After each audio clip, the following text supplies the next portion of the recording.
Hello everyone! So that's our first day in Orlando.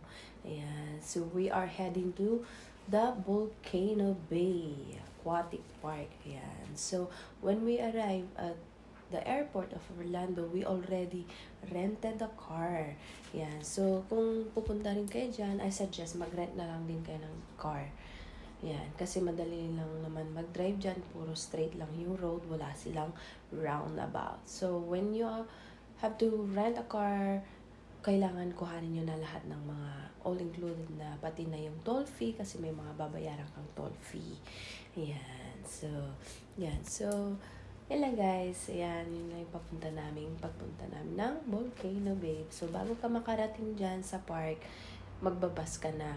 Ipapark mo na, hindi ka na ihahatid ng kotse mo dyan sa park. Magbabas ka, may bus na papunta na yun doon. Yan. So, super init. Grabe. So, yan na yung volcano. Yan. So, sa pinakataas niyan, mayroon ding slides. Yan. Hindi ko lang alam kung gaano kataas, kung how many meters. Hindi ko lang alam. Hindi ko na chinek. Ganon. So, yan. So, marami namang shade dyan kung ayaw mo ng naaarawan. Char. Yan, kung ayaw mo mangitim. Charot. Yan. So, yan lang guys. Andyan, you have to buy a slipper para hindi ka madulas. Ayan. Ayan. So, yun lang guys. So, lahat ata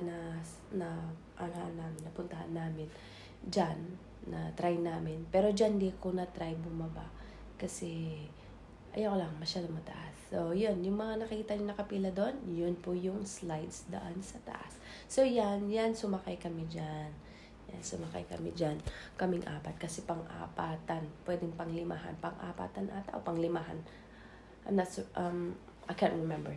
Yan, so kumain na rin kami dyan. May mga fast food dyan. As you can see, may river. Ang ganda dyan. Sa river, nakailang beses kami dyan.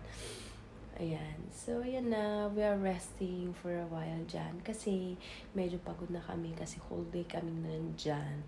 Nakakapagod din. Tsaka sobrang init pati. So, yan lang. Yun lang. Patapos na kami dyan. Pauwi na kami. So, yun lang guys. Thanks for watching. Bye-bye.